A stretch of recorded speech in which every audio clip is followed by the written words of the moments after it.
generations. The Chinese economic meltdown is in full swing, and its impact on the rest of the world is painful.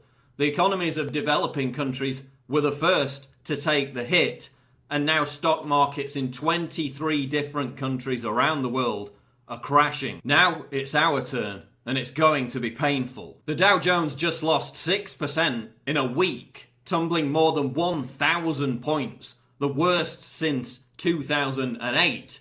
Expect a short-term rally in response, but the long-term picture is potentially devastating. In fact, some indications show that the Dow has to drop to as low as 5,000 before it reaches the bottom. And even as investors resort to panic selling, some sectors of the establishment financial media are still peddling this delusion that we're in a bull market. Analysts are still bullish on Apple, despite shares plummeting 20% from their all-time high. CNBC is encouraging people to pour more money into the stock market, claiming that the collapse is merely a dull year.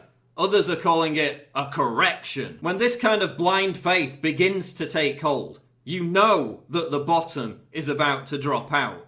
This is exactly what we saw back in 2006. Remember this. There is no tax increase coming in the next couple of years. Monetary policy is spectacular. We have freer trade than ever before. And not only that, but there are no incomes policies things here. I think Peter's just totally off base, and I don't think it's going to be, I just don't know where he's getting his stuff. The well, one of us is off well. base, but it's definitely not me. It's not wealth that's increased in the last few years. We haven't increased our productive capacity. All that's increased is the paper values of our stocks and real estate. But that's not real wealth, no more than the NASDAQ was wealth.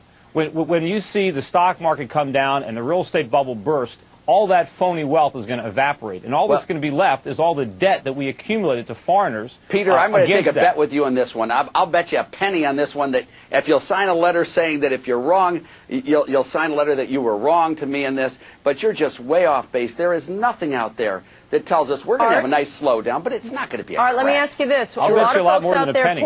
And just as they laughed at Peter Schiff back in 2006, those warning of a coming collapse have been mocked into silence, despite the fact that they're already being proven right. Oil prices, which signal true economic health, just suffered the longest streak of losses since 1986. Gold is soaring again as investors flee to safety. The crisis is truly global. The Chinese meltdown has wrecked emerging economies, with reduced demand causing currencies to plunge, setting the stage for what the AP predicts could be a crippling fall.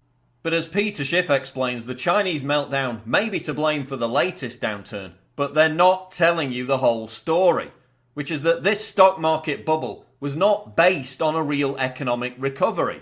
It was based on the hot air of quantitative easing and artificially low interest rates. Once QE3 was tapered, stocks went sideways.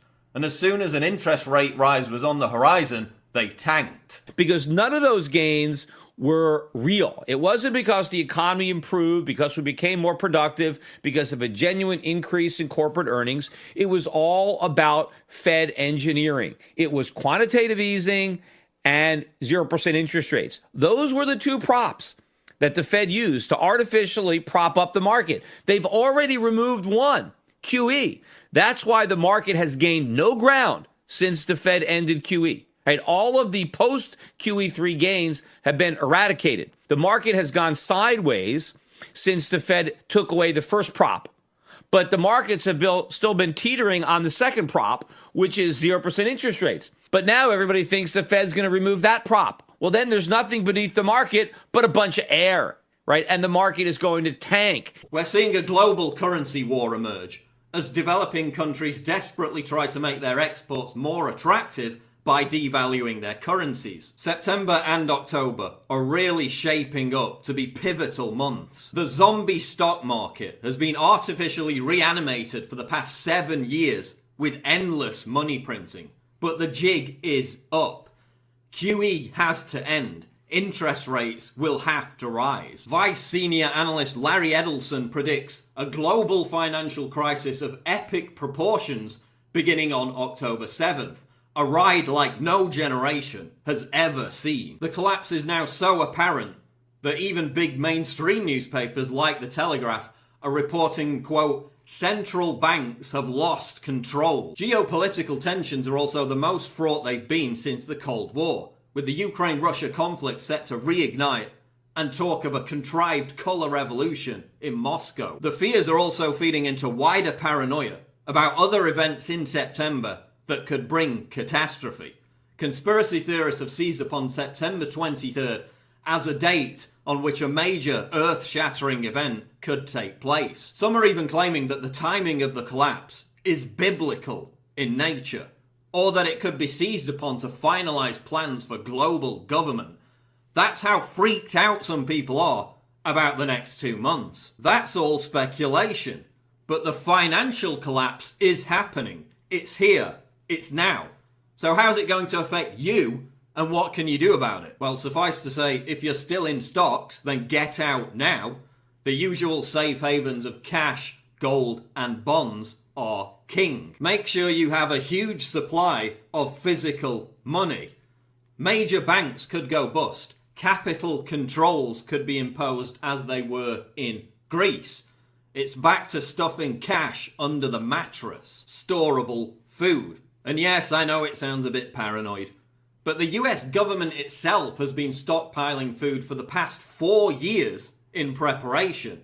If they're doing it, why shouldn't you? Worst case scenario, everything is fine, and you just end up eating the food. It's an insurance policy. We also have to deal with the inevitability that America will be hit with more riots as a result of rising wealth inequality and the divisive Black Lives Matter race war movement. After falling for decades, we're seeing indications that crime is beginning to spike once again in major metropolitan areas. So invest in home security. Have a residency